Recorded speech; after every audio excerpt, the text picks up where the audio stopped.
Good morning to all of you. Start करेंगे। देखिए, हम स्टैटिक्स के 9 पार्ट हमने पढ़े हैं, काफ़ी लंबा पार्टीशन रहा है स्टैटिक्स का। बात करते हैं ट्रिग्नोमेट्री की। अगर हम फोर्थ सेमेस्टर की बात करें तो सबसे ज़्यादा क्वेश्चन ट्रिग्नोमेट्री पार्टीशन से ही पुटअप हुए मेंसुरेशन के बाद, है ना। तो अभी भी कसमकस की स्थिति बनी हुई थी कि मेंसुरेशन को देखा जाए या फिर ट्रिग्नोमेट्रिकल पार्टीशन को देखा जाए। तो मेरे हिसाब से ये थोड़ा सा ज़्यादा बेहतर है। बच्चों ने कहा भी है कि ट्रिग्नोमेट्रिकल ही फंक्शन ही चलना चाहिए, तो प्रयास यही है। चलिए देखिए, त्रिकोणमिति में समस्या क्या है। अब अगर नाम की व्याख्या करें त्रिकोणमिति की तो आप कहेंगे त्रि प्लस कोण और प्लस मिति। भाई नाम में तो ये लिखा है कि नहीं। तो त्रि मतलब हो गया 3, कोण का मतलब कोई दिक्कत है नहीं, कोण हो गया, और मित माने मापन या मापना, है ना। तो ऐसी आकृति जहां पे हम तीनों कोणों की संरचना या फिर तीनों कोणों के मेजरमेंट की बात करेंगे उसे हम कहेंगे त्रिकोणमिति, है ना। अब सवाल ये होता है कि 3 कोण ही मेजर क्यों करेंगे त्रिकोणमिति में। तो सिंपल सी बात है, अगर ट्रिग्नोमेट्रिकल फंक्शन एप्लीकेबल होने की बात करें तो आप ये कह सकते हैं कि ये त्रिभुजों पर ही एप्लीकेबल होगा। अच्छा, क्यों त्रिभुजों पर ही एप्लीकेबल होगा। अगर हम इसके व्यापक जो है अर्थ की बात करें तो इसने 3 कोण की बात की है। मतलब त्रिकोणमिति फलन जब भी कंसीडर होगा वो वहां ही कंसीडर होगा जहां पे केवल 3 एंगल्स की बात होगी। यहाँ देखिए, पहला, दूसरा और तीसरा। अब आपके दिमाग में सवाल होगा कि अगर हम स्क्वायर बना रहे हैं, रेक्टेंगल बना रहे हैं, तो क्या यहाँ पे त्रिकोणमितीय फलन का इस्तेमाल होगा या फिर नहीं होगा। नहीं होगा। लेकिन अगर इस थोड़ा सा मॉडिफाई कर दिया जाएगा, आपने इस पार्टीशन को यहाँ डॉटेड करके मिला दिया, अब आपसे कहा जाए कि क्या त्रिकोणमिति फलन एप्लीकेबल है या फिर नहीं है, आप नहीं संकोच कह सकते हैं बिल्कुल चीजें एप्लीकेबल हैं। ठीक है। तो सवाल ये फंसता है कि त्रिकोणमिति में स्टार्टिंग कहां से करेंगे। देखिए, समस्याएं कई सारी हैं कि आपको चतुर्थांश के बारे में बताया जाए या फिर आपको सीधे वैल्यू के बारे में बताया जाए। तो अगर हम आपके सिलेबस की बात करें या फिर कंपटीशन की बात करें तो वहां पे वैल्यू ही पूछी गई। तो पहला काम यह है कि हम चार्ट बना लेते हैं क्वेश्चन में, है ना। तो पहले चार्ट बना लेते हैं, फिर हम बेसिक से चीजें जो है लगाना स्टार्ट करेंगे। फिर भी छोटे छोटे थोड़े से कंसिडरेशन उसको भी देख लेते हैं। देखिए, एक चीज का हमेशा ध्यान रखिएगा, संख्या रेखा का रोल थोड़ा सा ज्यादा पड़ जाता है त्रिकोणमिति में। अच्छा, क्यों पड़ जाता है।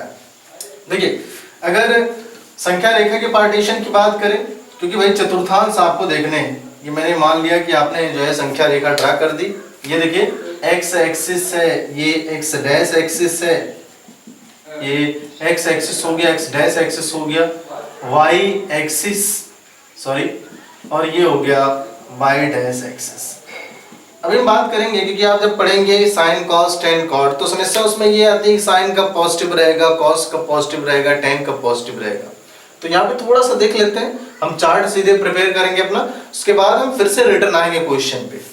तो एक चीज का ध्यान रखिएगा, जब भी आप धनात्मक वैल्यू की बात करेंगे, दाहिनी तरफ आप जब भी बढ़ रहे हैं तो हमेशा वैल्यू पॉजिटिव कंसीडर होगी। देखिए, आप यहां मत याद करिएगा कि एक्स एक्सिस पर पॉजिटिव, एक्स डैश पे नेगेटिव, ये कंफ्यूजन है। ऐसे देखिए, अगर आप दाहिने तरफ बढ़ रहे हैं चीजें पॉजिटिव, ऊपर की तरफ बढ़ रहे हैं चीजें पॉजिटिव, बाकी शेष जो बचा वहां पे वैल्यू नेगेटिव। ठीक है। तो संख्या रेखा का रोल यही है। अभी इसका क्या रोल है क्वेश्चन में उसको हम देखेंगे, क्योंकि आपको ये पता होना चाहिए प्रथम चतुर्थांश में कौन सा पॉजिटिव होता है, द्वितीय चतुर्थांश में, तृतीय चतुर्थांश में, चतुर्थ चतुर्थांश में। ठीक है। तो छोटी छोटी चीजें हैं, बस आप इसका ध्यान रखिएगा कि जब भी अगर हम जो है चतुर्थांश बना रहे हैं तो इस चीज का ध्यान रखिएगा, हमेशा दाहिने तरफ और ऊपर, आप दाहिने तरफ जाएंगे तब भी वैल्यू पॉजिटिव होगी और बड़ी होती जाएगी, आप ऊपर जाएंगे तो वैल्यू पॉजिटिव होती जाएगी, बड़ी होती जाएगी। देखिए, पॉजिटिव होने का मतलब सिर्फ इतना है कि मान बढ़ता रहेगा। ठीक है। तो हम चार्ट प्रिपेयर कर लेते हैं। इसमें सबसे पहले हम चार्ट देखेंगे, कैसे बनाएंगे आप चार्ट। चार्ट बहुमूल्य है। सवाल ये फंसता है कि क्या आप 30 सेकंड के अंदर पूरे के पूरे चार्ट बना सकते हैं। बिल्कुल बना सकते हैं। वो डिपेंड आप पे करता है कि आप किस थॉट प्रोसेस के साथ काम कर रहे हैं क्वेश्चन पे। अगर मेरा कंसिडरेशन देखा जाए तो आप बिल्कुल जो है चार्ट को प्रिपेयर कर सकते हैं। ठीक है। चलिए, तो चार्ट में कौन कौन सी चीजें हैं। सबसे पहले अगर हम चार्ट की बात करें तो आप कह सकते हैं साइन कॉस टेन कॉट। चलिए, तो यहाँ देख लेते हैं।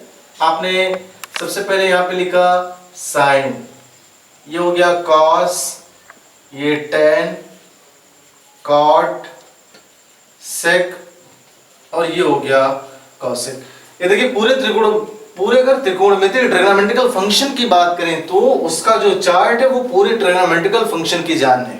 ठीक है, अगर आपको ये जो है बनाना आ गया और थोड़े से आप कोऑर्डिनेट्स को खेलना जान गए तो मेरे हिसाब से ट्रिग्नोमेट्री में फंसने वाले नहीं है। बच्चे शिकायत करते हैं ट्रिग्नोमेट्री टफ है, नहीं टफ है। टफ आप चीजों को बनाते हैं इसलिए चीजें टफ हो जाती हैं। ठीक है, चलिए पार्ट आपने करके यहाँ पे जो है प्रिपेयर कर दिया। 0 डिग्री भी आपसे पूछा गया तो जो है शुरुआत हम 0 डिग्री से करेंगे। ये देखिए 0 डिग्री, फिर 30, नेक्स्ट 45, अगला 60 और नेक्स्ट 90। आप चाहे तो इससे ज्यादा भी बना सकते हैं, है ना। ऐसा कोई बाउंडेशन नहीं है कि आप इसके बाद पार्टीशन नहीं बना सकते, बिल्कुल बना सकते हैं। 90 के बाद 180 तक वैल्यू गई है तो उल्टा लिखना स्टार्ट करेंगे तो चीजें आपको उसी प्रारूप में मिलने वाली हैं। ठीक है, तो इस चीज को लेकर परेशान मत होइएगा कि 90 तक ही क्यों बनाया गया। मजा आएगा इस पूरे सेशन में। ट्रिग्नोमेट्रिकल फंक्शन बड़ा मजेदार है और आसान भी, बस आपको चीजें समझ में आनी चाहिए। चलिए, कुछ इस रूप में आपको बुकों में चीजें उपलब्ध रहती हैं। सवाल ये फंसता है कि वैल्यू कैसे निकालेंगे आप। यहाँ मेरे सबसे क्लियर है, विजिबल है ना, तो यहाँ पे थोड़ी सी कैलकुलेशन की जरूरत पड़ेगी। चलिए देखिए, यहाँ पे समस्या ये है कि क्या फार्मूले का कंसिडरेशन होगा? नहीं, पहली वैल्यू निकालने के लिए किसी फार्मूले की जरूरत नहीं, दूसरी वैल्यू भी नहीं। अभी देखिए कैसे निकलेगा। 0, 30, 45, 60, 19 ये वो एक्यूरेट मेजरमेंट है, ये वो एक्यूरेट एंगल है जहां पे प्राय क्वेश्चन आपसे पुट अप होते हैं। लेकिन जनरली अब तो ऐसे पूछा जाता है sin 220 डिग्री, sin 225 डिग्री, है ना, तो थोड़ा सा कैलकुलेशन करना पड़ सकता है। लेकिन आपको जनरल जो वैल्यू है, जो जनरल डिग्रीज हैं, उसके मान आपको फाइंड आउट होने चाहिए, तो उसके लिए चार्ट बनाया जाता है। ठीक है, चलिए मैंने कहा है कि चैलेंज ये है कि क्या 30 सेकंड के अंदर आप चार्ट बना सकते हैं? बिल्कुल बना सकते हैं, लेकिन तरीका आना चाहिए। देखिए मुझे समझाना है आपको, थोड़ा सा तो वक्त लगेगा, है ना, लेकिन अगर मुझे बनाना होता तो 30 सेकंड क्या उससे भी कम सेकंड में जो है क्वेश्चन ये पूरा का पूरा चार्ट प्रिपेयर हो जाता है। देखते हैं कैसे। सबसे पहले स्टार्टिंग कैसे करेंगे, आप ऐसे लिखेंगे, ये 0 से था तो आप लिखिए 0, 1, 2, 3 और 4। विजुअल थोड़ा सा क्लियर कर लीजिएगा इससे, है ना। सबसे पहले क्या लिखा आपने, ये देखिए 0 डिग्री था, उसके आगे 0 लिखा, आपको याद नहीं करना। फिर एक 0 से बढ़ते हुए चले गए 4 तक लिखा। ठीक है, फिर जो मैक्सिमम नंबर था, मैक्सिमम नंबर कितना है? 4 है। 4 से आप प्रत्येक पार्टीशन में भाग देंगे। 4 से भाग यहाँ, 4 से भाग यहाँ, यहाँ, यहाँ और यहाँ। देखिए मैं बार बार आपसे ये कहूंगा, पूरे मैथमेटिक्स में चीजें आपको जो है रिपीट नहीं करनी है, याद नहीं करनी है, आपको प्रैक्टिस करनी है चीजों की, ऑटोमेटिक चीजें क्लियर हो जाएंगी। ठीक है, आपने क्या किया, सबसे पहले 0 से लिखना स्टार्ट किया, 4 तक गए, फिर जो मैक्सिमम नंबर था उससे पूरे फंक्शन में भाग दे दिया। लास्ट फंक्शन क्या करेंगे, प्रत्येक फंक्शन का अंडर रूट, प्रत्येक फंक्शन का अंडर रूट कर दिया। सही, अब वैल्यू सॉल्व करेंगे, जो वैल्यू आएगी उसे आप पहले साइन वाले टर्म में पूरा रखेंगे। फिर से आपने 0, 1, 2, 3, 4 किया, जो मैक्सिमम नंबर 4 था उससे प्रत्येक पार्टीशन में भाग दिया, और लास्ट वाला फंक्शन क्या किया, पूरे फंक्शन का मैंने वर्गमूल लिया, रूट सेक्शन लिया। सही है, चलिए अब क्या करेंगे, वैल्यू सॉल्व करेंगे, जो वैल्यू आएगी उसको नीचे लिखते जाएंगे। एक चीज का ध्यान रखिएगा, अगर रूट सेक्शन के अंदर वैल्यू कटती है तो पहले काटिए। मेरा कहने का मतलब यह है, याद देख ले कि अगर मैंने लिखा रूट 40/60 तो आपको ऐसा नहीं करना है 4 का वर्गमूल 2 निकाल दीजिए फिर 16 का वर्गमूल 8, नहीं, पहले कैंसिल आउट करिए, 4 एकम 4, 4 चौका 16, ऐसे पहले सॉल्व कर लीजिए अंदर वाले को, फिर उसका वर्गमूल निकालिए। आइए क्वेश्चन पे आते हैं। मतलब 4 में से 0, ये देखिए 0 में से 0 में भाग दिया आपने 4 से, वैल्यू कितना है, 4 सुनाए सुन, वैल्यू 0, और 0 का वर्गमूल कितना, 0। ठीक है, 1/4 की बात करें, कैंसिल आउट नहीं हो रहा। देखिए ये ऐसे लिखा है, चीजें समझते चलते हैं। 1/4 यहाँ है तो आप इसे लिख सकते हैं √1/√4। ठीक है, 1 का वर्गमूल 1 और 4 का वर्गमूल 2। अब ये मत पूछिएगा 4 का वर्गमूल 2 कहां से आया, चीजें हम सर्च के पार्टीशन 4 से 5 पार्टीशन पढ़ चुके हैं, है ना। तो इसका मतलब है इस पूरे फंक्शन की जगह पे हम लिख सकते हैं 1/2। सही है, अगला पार्टीशन बात करें, देखिए ऐसे लिखा है √2/4 4। मैंने क्या कहा, पहले पार्टीशन को कैंसिल आउट कर लिया। ऐसा नहीं आंसर नहीं आएगा, बिल्कुल आएगा यहाँ से भी, लेकिन कैंसिल आउट करने से फायदा ये है कि जो परिमेयकरण वाला सिस्टम जो है करना होगा वो आपके लिए जो है फायदेमंद हो जाएगा। क्या कैंसिल आउट करिए, 1/2। इसका मतलब ये आया अंडर रूट में 1/2। अच्छे से क्या लिख सकते हैं इसे, √1/√2। √1 का वर्गमूल निकल सकता है 1, क्या √2 का वर्गमूल संभव है, नहीं संभव, तो आपने इसे लिखा √2। तो इसको आप लिख सकते हैं 1/√2। सही है। चलिए तीसरा पार्ट बड़ा आसान है, केवल आप मन से इसको समझ लीजिएगा, बाकी आप फंसेंगे नहीं। √3/√4 है, ये √3/4। अब यहां देखिए क्या रूट, आप इसको ऐसे लिख सकते हैं √3/√4, भाई ऊपर नीचे है तो आपने अलग अलग कर दिया।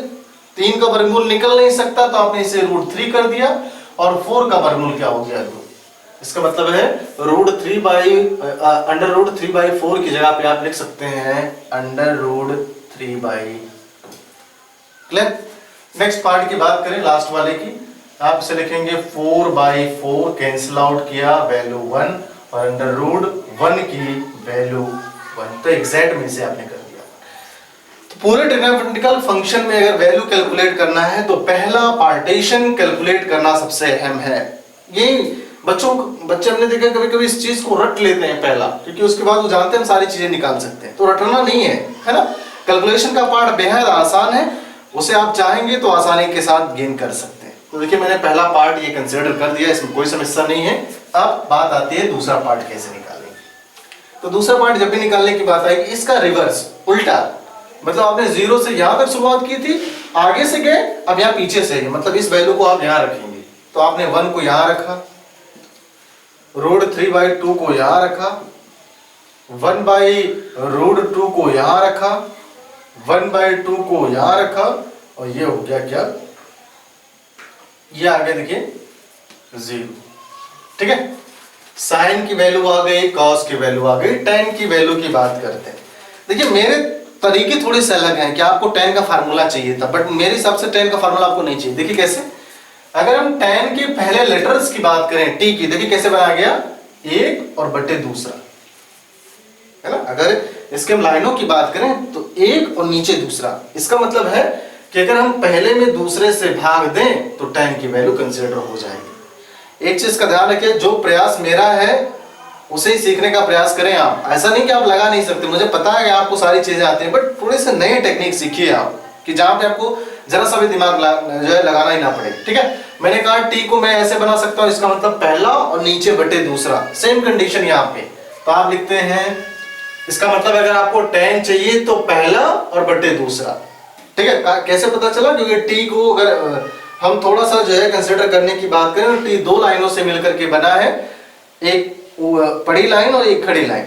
तो मैंने कहा साइन अपॉन कॉस, मतलब पहला और बटे दूसरा। तो जब भी आपको tan 0 चाहिए तो देखिए कैसे निकलेंगे, साइन 0 बटे cos 0। ऐसे अगर आपको tan 0 डिग्री चाहिए, देखिए tan 0 डिग्री, तो आप लिखेंगे साइन 0 डिग्री बटे cos 0 डिग्री। फार्मूला आसान है, चीजें नहीं करेंगे तो आपको मजा आएगा नहीं, है ना। देखिए साइन 0 की वैल्यू कितनी है, 0, cos 0 की वैल्यू कितनी है, 1। अब आपको इतना तो पता होना चाहिए कि 0 में अगर 1 से भाग देंगे तो वैल्यू कितनी आएगी, 0। इसका मतलब इस पार्टीशन की वैल्यू 0। सही है। अगले पार्ट की बात करें इस क्वेश्चन में, फिर से इसने कहा tan 30 निकालिए, तो कोई परिवर्तन करना ही नहीं है। आप फटाफट क्या लिखते हैं यहाँ पे, tan 30 is equal to sine 30 बटे cos 30। देखिए साइन 30 की मान कितनी है, 1/2 होल डिवाइड बाई cos 30 का मान √3/2। ये देखिए कभी ये मत सोचिएगा कि फ्रैक्शन को पलटा जाए, फिर नहीं, जरा सी भी जरूरत नहीं। देखिए कैसे कैंसिल आउट करेंगे, इसका हर कैंसिल आउट हो सकता है। ठीक है। बचा क्या, 1 और बटे √3। आप परिवर्तन मत करिएगा यहाँ पे कि नीचे के फ्रैक्शन को ऊपर करिए, ऊपर के फ्रैक्शन को नीचे करिए, जहां पे जरूरत नहीं है वहां पे मत करिए। तो वैल्यू कितनी आई, 1/√3। आपने क्या लिखा, 1/√3। सही चल रहा है। अब tan 45 की वैल्यू लानी है, आपने लिखा tan 45 तो देखिए मुझे अब लगाना होता है क्योंकि मुझे पता है कि ये वाला बटे ये वाला करना है। क्या ये वाला sin 45 बटे cos 45 सेम चीज है। 1/√2 ऊपर भी है, 1/√2 नीचे भी है, जिसको कैंसिल आउट करते वैल्यू कितनी आती है 1, तो आपने यहां कर दिया 1। सही है। चलिए अब अगर इस पार्टीशन की हम बात करें तो आप इसे लिखते हैं tan 60। मुझे करना तो डायरेक्ट करता, कैसे? sin 60 बटे cos 60, हर से हर कैंसिल, बचता क्या √3/1, इसका मतलब है केवल और केवल √3। फिर भी आपको चीजें दिखानी है ना, कैसे लिखेंगे? tan 60 के लिए sin 60 बटे cos 60। देखिए sin 60 का मान कितना है √3/2 और cos 60 का मान है 1/2। ये देखिए 2 से 2 कैंसिल आउट हुआ, √3। ये देखिए 1 जरूर आ रहा है नीचे, लेकिन किसी भी संख्या के नीचे 1 लगाइए या फिर ना लगाइए कोई फर्क नहीं पड़ता, है ना। वैल्यू कितनी आई √3। ये थोड़ा सा इंटरेस्टेड है, मजा आएगा इसमें। अब आपसे पूछा गया tan 90 की, देखिए tan 90 डिग्री बताइए, तो कैसे लिखेंगे आप? tan 90 is equal to sin 90 और बटे cos 90। देखिए sin 90 की वैल्यू 1 है बटे 0।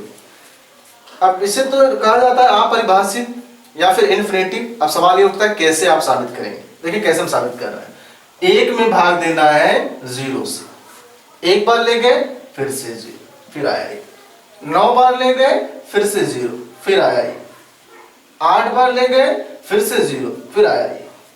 मतलब जितनी बार भी आप लेते जाएंगे वो सब चला जाएगा, लेकिन तब भी रिमाइंडर वही बचेगा, मतलब वो कट ही नहीं रहा। आप चीजें परिभाषित नहीं कर देंगे, इसे लिखा गया अपरिभाषित का मतलब है कि आप एक जेन्युइन अंक नहीं ला पा रहे चीजों के, लेकिन यहाँ पे कैंसिल आउट हो जाएगा 0। इसी वजह से इसको लिखा जाता है ऐसे इनफाइनाइट या फिर अपरिभाषित। ठीक है, तो ये हो गया आपका इनफाइनाइट। सही है। चलिए यहाँ पे आते हैं, क्या करना है, अगला पार्टीशन इसका जस्ट रिवर्स कर देना। तो आपने लिखा इसे इनफाइनाइट √3 1 1/√3 0। मतलब एक बार आप ऐसे जा रहे हैं, दोबारा रिवर्स हो जा रहे हैं। ऊपर भी मैंने किया, नीचे भी वही किया। ठीक है, अब बात आती है सेक वाला पार्टीशन की। भाई आप सेक वाला पार्टीशन कैसे कैलकुलेट, यहाँ भी कंसेप्ट है सेक के लिए भी। देखिए कैसे, अगर हम सेक वाले पार्टीशन की बात करें, SEC सेक 0 डिग्री आपसे पूछा जाए कि भाई सेक 0 डिग्री की वैल्यू निकालनी। देखिए कैसे निकालेंगे, नाम से ही स्पष्ट है। तो सवाल ये फंसता है कौन सा पार्टीशन ढूंढेंगे। मैंने कहा अगर हम पहला पार्टीशन लेके चलें इसका, तो देखिए सेक के लिए और इसका आखिरी मेंबर, है ना, एक चीज तो ये है। दूसरा, अगर हम सी वाला पार्टीशन लेके चलें, देखिए कंसेप्ट हम ढूंढ रहे हैं, फार्मूला आपको आता है कि 1/cos कर देंगे, लेकिन जिन बच्चों को नहीं आता वो कैसे करेंगे। तो आप देखिए अगर इस पार्टीशन की हम बात करें कि भाई सेक वाला पार्टीशन हमको निकालना है, आंसर कैसे आएगा, तो आप ये जानिए कि ये लास्ट से दूसरा है। ध्यान दीजिएगा इसमें, ये लास्ट से दूसरा है, तो इसका जो वैल्यू आएगा वो ऊपर से बटे दूसरे करने पर आएगा। फिर से, ये लास्ट से दूसरा है तो हम 1 बटे ऊपर से दूसरा सारी वैल्यू कर देंगे, हमारा आंसर। ये देखिए छोटे छोटे कंसेप्ट हैं, छोटे छोटे ट्रिक बनाए गए हैं, है ना, कि आपको फार्मूला ना याद करना पड़े। मैंने कहा ये लास्ट से दूसरा है, तो इसको मैनेज करने के लिए हमने, चूंकि ऊपर से आ रहे हैं तो 1 और बटे दूसरा। क्लियर? इसका मतलब है हम लिख सकते हैं इसे 1 बटे cos 0 डिग्री। सही चल रहा है? फिर से समझिए इसे। मैंने कहा ये नीचे से दूसरा है, मैंने कहा फार्मूला आपको चाहिए, तो मैंने कहा जब ये नीचे से दूसरा है तो हम ऊपर से दूसरे से इसको काउंट करेंगे, लेकिन चूंकि ये उल्टा है ना, चूंकि ये पार्टीशन क्या है, उल्टा है, इस वजह से मैंने क्या किया, 1 बटे कर दिया।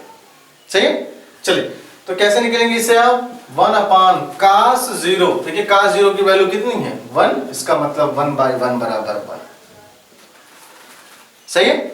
अगला, फिर आप इसमें क्या लिखते हैं भाई, sec 0 हो गया। अब आपको कहा जाता है कि sec 30 निकालिए।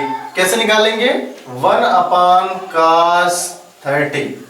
1/cos 30 की वैल्यू कितनी है, √3/2। क्या ऊपर वाला भिन्न है? नहीं है, कन्वर्ट करिए। इसका मतलब है जो नीचे की भिन्न है, अगर वो ऊपर जा रही है तो उसका पैर 2 है, ऊपर हो जाएगा, सर √3 है, नीचे हो जाएगा, और 1 तो है। इसका मतलब एग्जैक्ट वैल्यू आई 2/√3, तो आपने इसे लिखा 2/√3। सही चल रहा है? आगे ये तो हो गया sec 30। नेक्स्ट की बात करें, आप कहेंगे sec 45, तो इसके लिए 1/cos 45 है कि नहीं?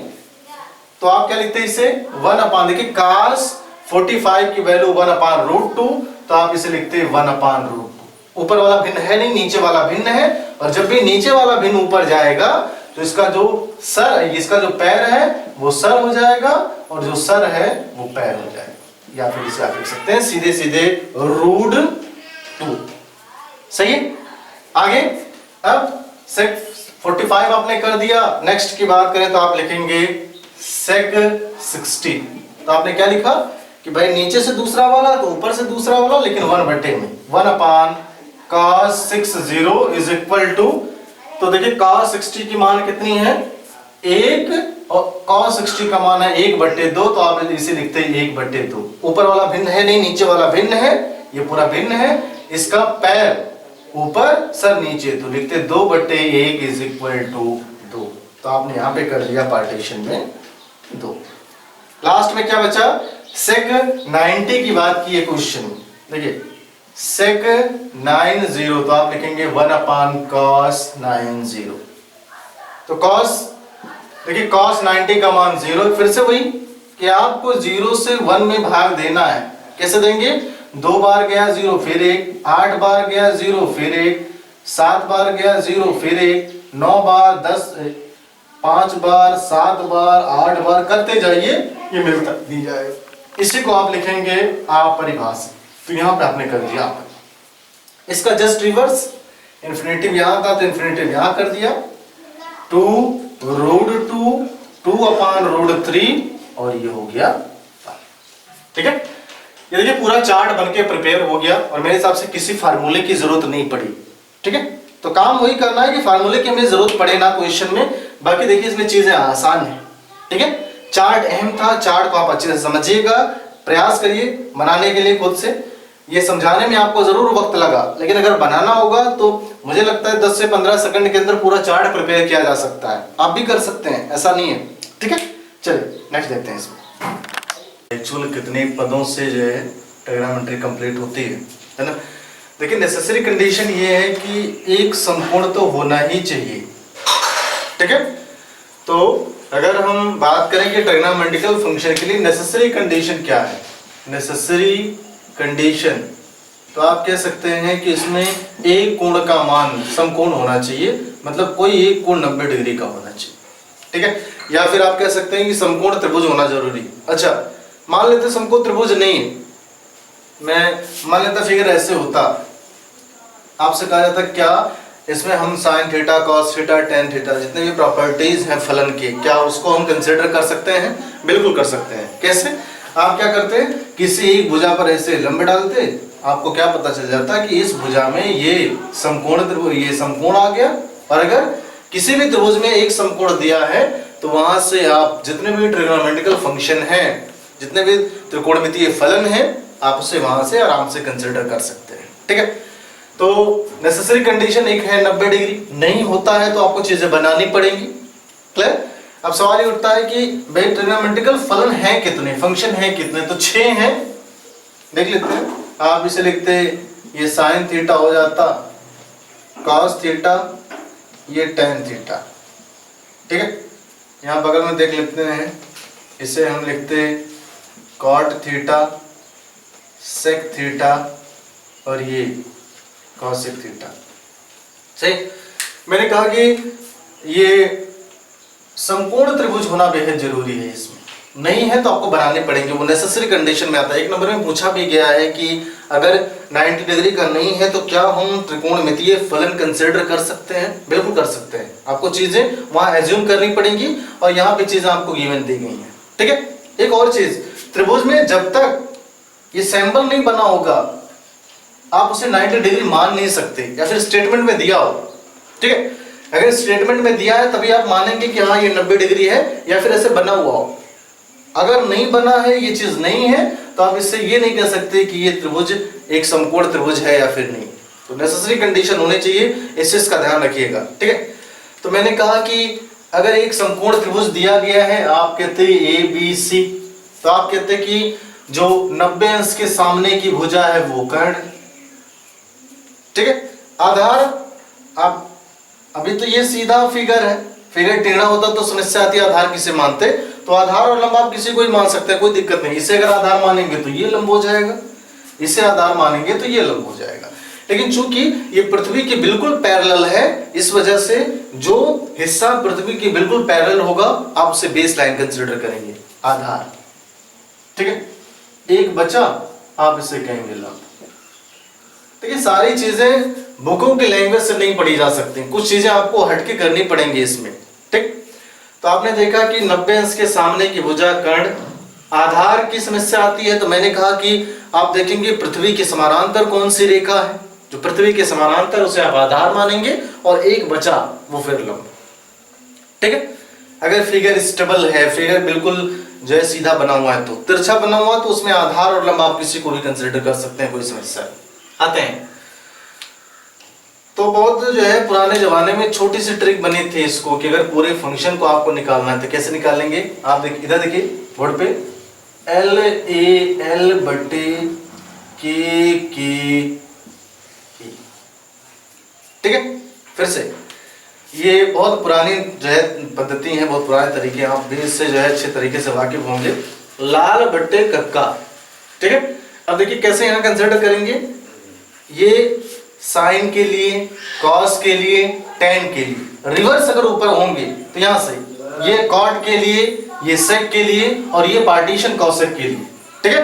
तो कंसिडरेशन की बात है, आप चीजें कहां से समझ सकते हैं। तो मैंने कहा पहला पार्टीशन हमें जो है फाइंड आउट करना है, तो आप लिखते हैं साइन थीटा बराबर, तो मैंने कहा हम पहला मूव कर रहे हैं एल बाई के, अभी समझ जाएंगे आप। तो एल का मतलब हो गया लंब, के का मतलब हो गया कर्ण, और ए का मतलब हो गया आधार।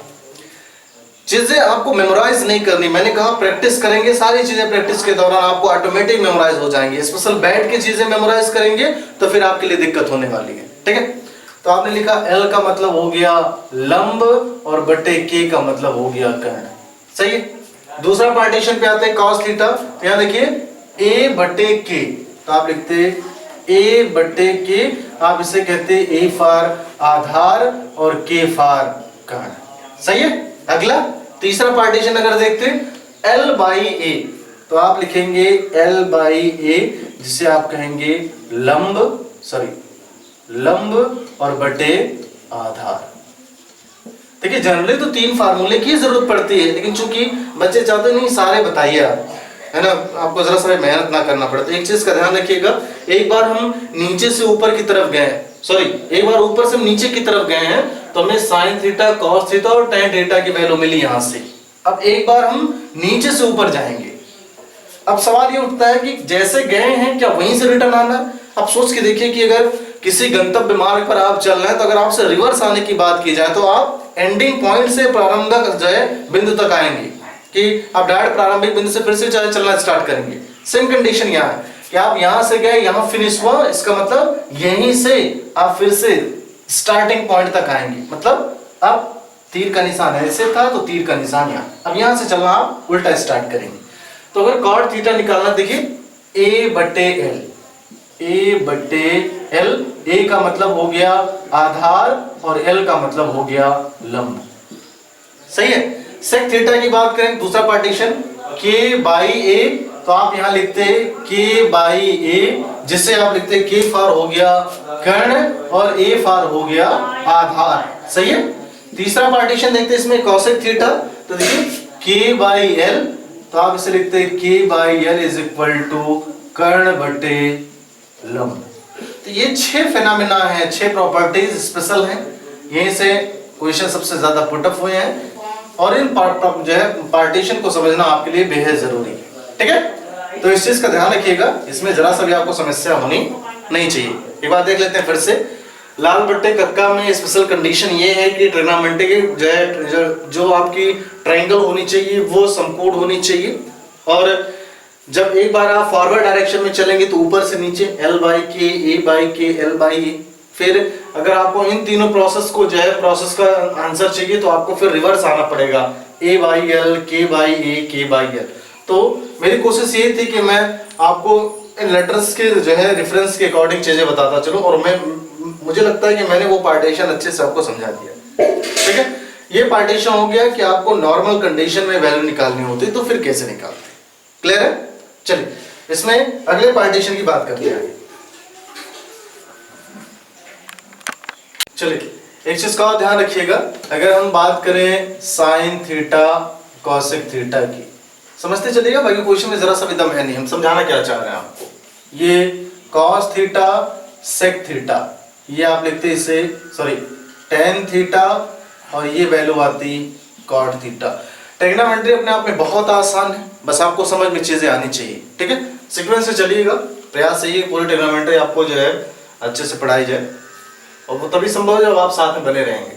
चलिए देखिए एक चीज का हमेशा ध्यान रखिएगा, साइन थीटा और कोसेक थीटा ये दोनों ही आपस में इनवर्सली प्रोपोर्शनल है ना। इनवर्सली प्रोपोर्शनल, देखिए प्रोपोर्शनल का मतलब क्या होता है कि आपने ऐसे लगा दिया, इसे आप कहेंगे प्रोपोर्शनल या फिर समानुपाती। इनवर्सली प्रोपोर्शनल का क्या मतलब हुआ, ये ऐसे ही रहेगा लेकिन आप इसे लिखेंगे 1 कोसेक थीटा। ठीक है, इसका मतलब ये है कि अगर आपसे पूछा जाए कि साइन थीटा बराबर, देखिए मैं ही फार्मूला आपसे पूछ रहा हूं कि मैंने कहा साइन थीटा बराबर, तो चूंकि ये इनवर्सली प्रोपोर्शनल है इसलिए लिखेंगे आप 1 कोसेक थीटा, ये पहला फार्मूला।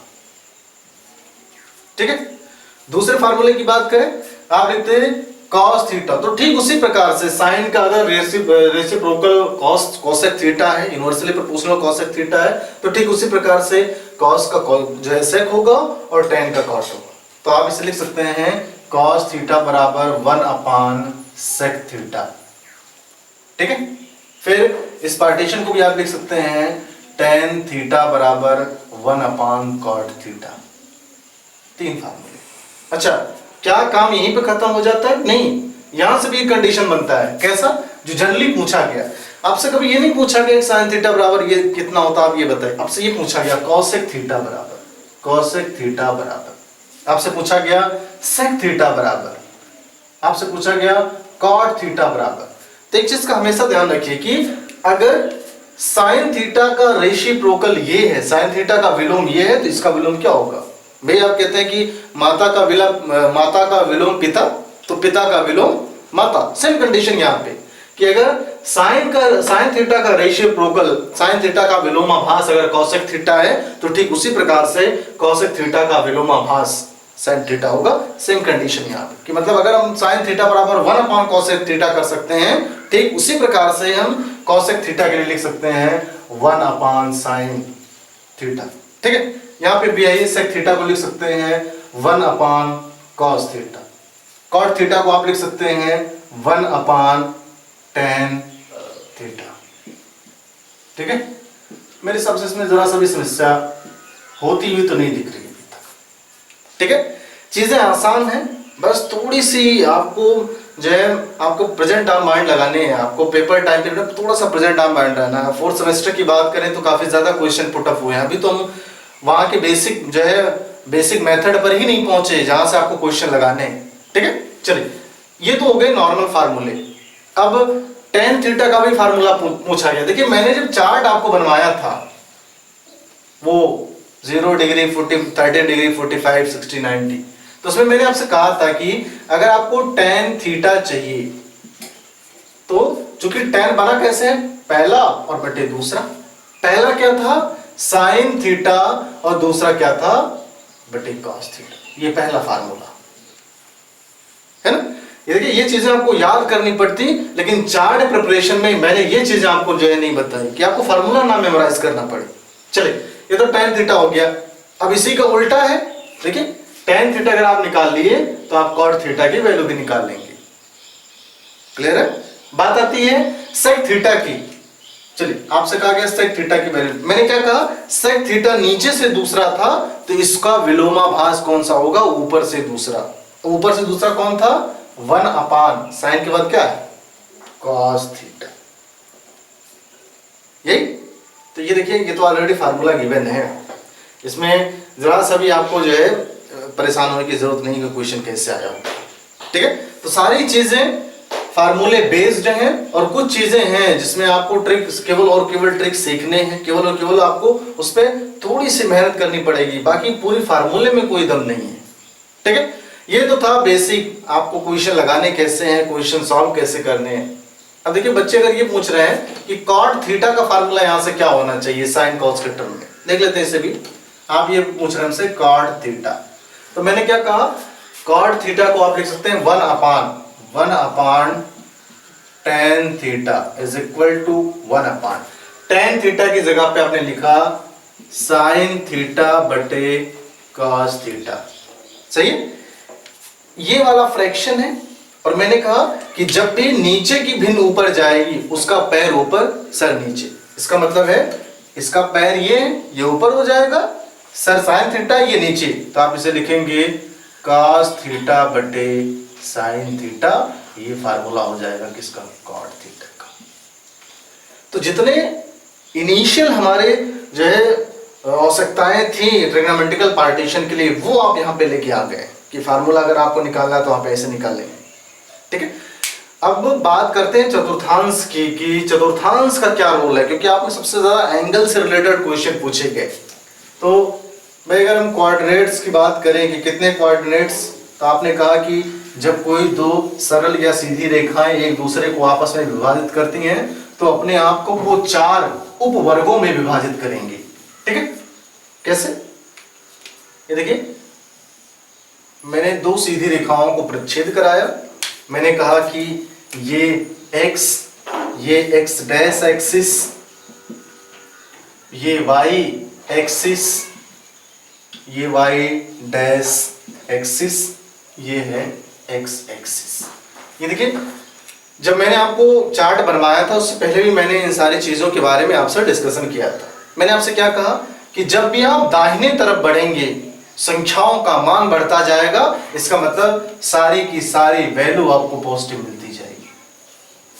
ठीक है, या आप ऐसे कह सकते हैं कि संख्या रेखा पर अगर हम दाहिनी तरफ बढ़ेंगे तो सारी जो वैल्यू होगी वो पॉजिटिव होती जाएगी, और संख्या रेखा पर जब आप ऊपर बढ़ेंगे तब वहां पर भी वैल्यू पॉजिटिव होती जाएगी। क्या रोल इसका है अभी आपको समझ में आएगा, थोड़ा सा वक्त दीजिए। अब आप धरातल से नीचे जा रहे हैं तब वैल्यू नेगेटिव आएगी, और अगर आप अपने से बाएं तरफ जा रहे हैं संख्या रेखा पर तो उसकी वैल्यू छोटी होती जाएगी, नेगेटिव होती जाएगी। क्लियर, इतना समझ में आ गया। अब बात आती है कि ये देखिए ये हो गया फर्स्ट कोऑर्डिनेट्स, जिसे आप हिंदी में कहते हैं प्रथम चतुर्थांश, ये ना, ये हो गया द्वितीय चतुर्थांश, ये हो गया तृतीय चतुर्थांश। ठीक है, और इस पार्टीशन को आप कहेंगे चतुर्थ चतुर्थांश। हिंदी थोड़ी सी टफ है, चतुर्थ चतुर्थांश। देखिए चतुर्थांशों में कोई रोल नहीं है, आपसे ये पूछा गया कि in the condition of trigonometrical behaviour आपको ये बताने हैं कि कौन से चतुर्थांश में कौन सी चीजें पॉजिटिव होंगी, कौन सी चीजें नेगेटिव होंगी। चलिए, तो चतुर्थांश बन गया है। अब इस प्लस माइनस का भी रोल यहाँ नहीं, समझ लेते हैं। छोटा सा इसमें भी ट्रिक दिया गया, बहुत सारे ट्रिक है, आप छोटी छोटी बुकें उठा के देखिए, आपको सारी चीजें वहां से मिलने वाली हैं। बात आती है प्रथम चतुर्थांश में कौन कौन सी चीजें पॉजिटिव रहेंगी। तो देखिए हम एक छोटा सा इसमें लेटर लिख रहे हैं, capital E, capital S, capital R और सॉरी कैपिटल T, और ये हो गया कैपिटल C। ठीक है, अब आपको ये पता होना चाहिए कि ट्रिग्नोमेट्रिकल फंडामेंटल कितने हैं, तो आप यही बगल में लिख सकते हैं। कौन सा, sine theta, cos theta, tan theta, cot theta, sec theta और कॉसेक थीटा, ये 6 हैं। और आपको ये निकालने हैं कि इसमें प्रथम में कौन सा पॉजिटिव होगा, दूसरे में कौन सा पॉजिटिव होगा, तीसरे में कौन सा पॉजिटिव होगा, चतुर्थ में कौन सा पॉजिटिव होगा। ठीक है, चलिए, ए का मतलब हुआ ऑल पॉजिटिव, ध्यान से समझिएगा, बड़े मिसिंग है यहाँ पे।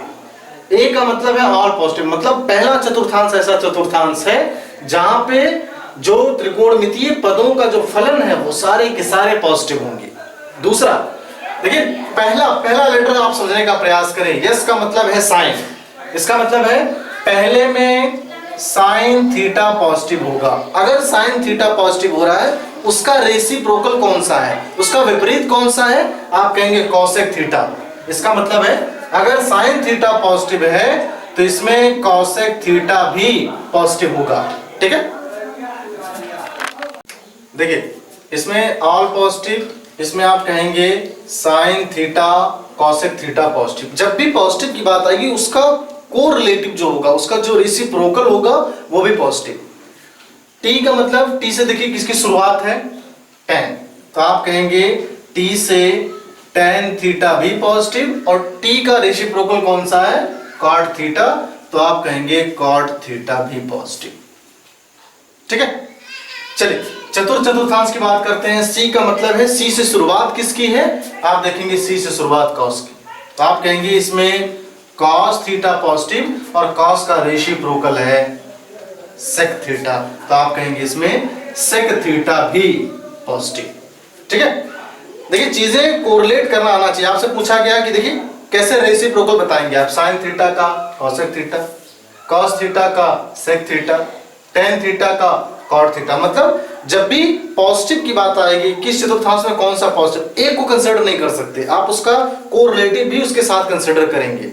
ठीक है, तो ए का मतलब है ऑल पॉजिटिव, यस का मतलब है, ये यस था, यस का मतलब है साइन थीटा अगर पॉजिटिव है तो उसके साथ उसका जो विलोम होगा कॉसेक थीटा वो भी पॉजिटिव। ठीक है, टी का मतलब है टेन थीटा, टी देखिए पहला जो लेटर है वो ये बताता है शुरुआत किसने की है। या देखिए यस था तो मैंने पहला साइन लिया है ना, और कहीं यस है, सेक जरूर है, लेकिन आप हमेशा इनिशियल स्टेज लेंगे। टी से शुरुआत करें तो टेन की थी, तो मैंने कहा टेन थीटा अगर पॉजिटिव है तो कॉट थीटा पॉजिटिव होगा। चलिए यहां की बात कर लेते हैं, सी से शुरुआत किसकी है, कॉस की, अगर कॉस थीटा पॉजिटिव है तो सेक थीटा पॉजिटिव होगा। अब इतना लंबा चौड़ा प्रोसीजर, सवाल यह है कि याद कैसे करेंगे, तो आप केवल लेटर से याद रखिए। आप कहेंगे A S T C all positive, S sine और कॉसेक पॉजिटिव, टी टेन और cot positive, C cos theta और सेक थीटा पॉजिटिव। ठीक है, ये तो नॉर्मल एनालिसिस है, ये अभी नहीं काम देंगे आपको, जब एंगल निकालना होगा वहां पे आपको मजा आएगा क्वेश्चन में। ठीक है, चलिए अब आते हैं मेन कंसेप्ट पे आते हैं। सवाल ये उठता है कि चतुर्थांशों का क्या रोल है। आपने भी देखा मैंने एक्स एक्सिस लिखा, एक्स डैश एक्सिस लिखा, वाई एक्सिस लिखा, वाई डैश, इसका क्या रोल है। देखिए इसका रोल सिर्फ इतना है कि जब जब आपसे वैल्यू पूछी जाएगी, आपसे पूछा गया साइन 230, साइन 720, कंफ्यूज हो गया आप निकालेंगे कैसे। चलिए तो ये X dash, X axis, Y और वाई डैश एक्सिस। एक चीज का ध्यान रखिएगा, आप ये सोचते हैं कि मैंने लिखा साइन 90 प्लस थीटा, ये एग्जाम्पल है, अभी क्वेश्चन हम नहीं लगा रहे।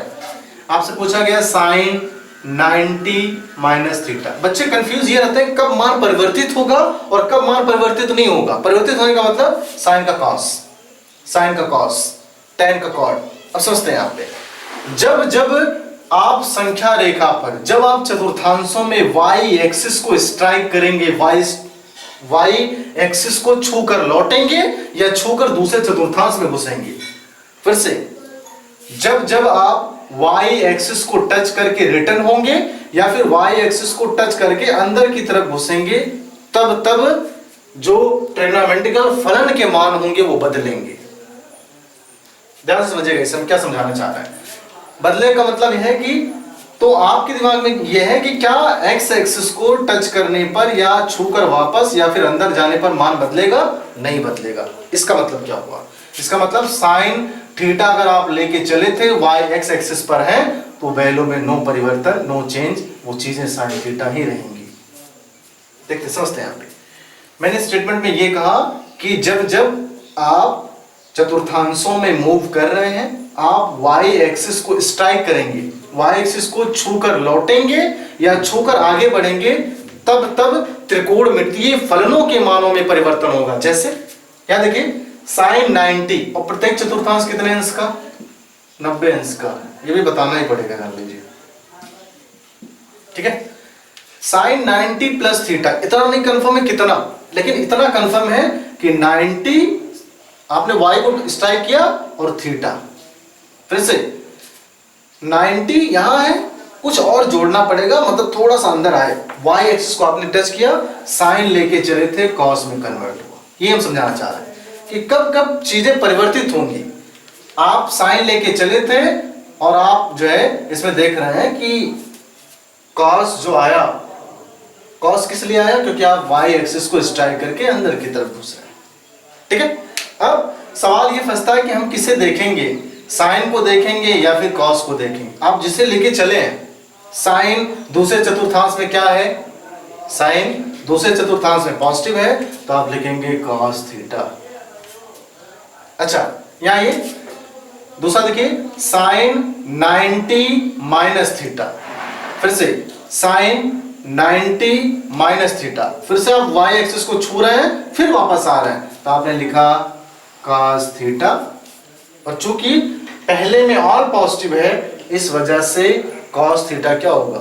पॉजिटिव होगा, ठीक है। इसमें मेन कंडीशन क्या है कि आप चाहे यहां पे y एक्सिस को जो है ड्रा करें या फिर y एक्सिस को यहां पे ड्रा करें, दोनों ही कंडीशन में वैल्यू चेंज होगी। अच्छा, एक एग्जांपल ऐसे लेते हैं, मैंने कहा कि साइन 180 प्लस थीटा, अभी देख लेते हैं इसे, साइन 180 माइनस थीटा। चलिए समझते हैं इसे। यहां देखिए 180 मतलब आप यहां से यहां घूम के आए, प्लस थीटा मतलब आगे आगे। क्या आप यहां पे y एक्सिस को टच कर रहे हैं? नहीं कर रहे। ये देखिए, इससे नहीं फर्क पड़ता इसको छू करके आए, नहीं, स्ट्राइक होना चाहिए कि आपका एंडिंग पॉइंट उसी एक्सिस पर आना चाहिए। यहां देखिए, आपने देखा कि आप x एक्सिस को टच कर रहे हैं और फिर यहां से आगे बढ़ रहे हैं, तो आप ये देखेंगे आपने x एक्सिस को टच नहीं किया, y एक्सिस को, तो नो चेंज, मतलब साइन थीटा अगर है तो वो साइन थीटा ही रहेगा। तो आप ये देखिए, साइन तीसरे चतुर्थांश में पॉजिटिव है या फिर नेगेटिव, मैंने कहा tan और cot को छोड़ के सारे नेगेटिव होंगे, इसका मतलब माइनस साइन थीटा। यहां पे आइए, साइन 180 माइनस थीटा, आप यहां आए और यहां से लौट गए, फिर से आपने y एक्सिस को कहीं नहीं टच किया, इसका मतलब साइन में कोई परिवर्तन नहीं, साइन थीटा। अब यहां देखिए, यहां से आए यही लौट गए, मतलब आप दूसरे चतुर्थांश में साइन लेके चले हैं, और तो आप देखिए दूसरे चतुर्थांश में कौन से पॉजिटिव हैं? साइन और कॉस है। इसका मतलब अगर दूसरे चतुर्थांश में साइन और कॉस पॉजिटिव है, साइन आप लेके चले थे, तो वैल्यू क्या आएगी? ठीक है, छोटे छोटे इसमें कंसिडरेशन है, उसमें बहुत आनंद आने वाले हैं आपको, इस चीज को लेकर जरा सा मत परेशान होइए। बस एक लाइन याद रखिए, जब जब चीजें y एक्सिस या y डैश एक्सिस को स्ट्राइक करेंगी, त्रिकोणमितीय फलनों का मान बदलेगा। आप साइन लेके चले हैं तो कॉस होगा, tan लेके चले हैं तो कॉट होगा, सेक लेके चले हैं तो कॉसेक होगा। किस कंडीशन में? जब वो y एक्सिस को स्ट्राइक करके या फिर रिटर्न हो या फिर इस चतुर्थांश में चली जाए, या फिर यहां इसको स्ट्राइक करके आगे बढ़ जाए या फिर स्ट्राइक करके पीछे रह जाए, ठीक है। उस कंडीशन में आप जो वैल्यू लेके चले हैं उसमें परिवर्तन होगा। रही बात चिन्ह किसके लिए देखेंगे? जिसको लेके चले हैं आप, ऐसा नहीं कॉस आ गया तो कॉस क्या है, जिसको लेके चले हैं उसी का चिन्ह आपको देखना है। और जब जब आप x एक्सिस को चेंज करेंगे, जब जब आप x एक्सिस को स्ट्राइक करेंगे, आप उनके जो है त्रिकोणमितीय फलनों में कोई परिवर्तन नहीं करेंगे। मतलब अगर आप साइन लेके चले हैं तो साइन ही रहेगा, कॉस लेके चले हैं तो फिर कॉस रहेगा, ठीक है। चलिए, इस सेशन के लिए इतना ही। नेक्स्ट जो है सेशन में हम इसको थोड़ा सा डिटेल में पढ़ेंगे, फिर आपके हम क्वेश्चन की बात करेंगे, ठीक है। Thank you.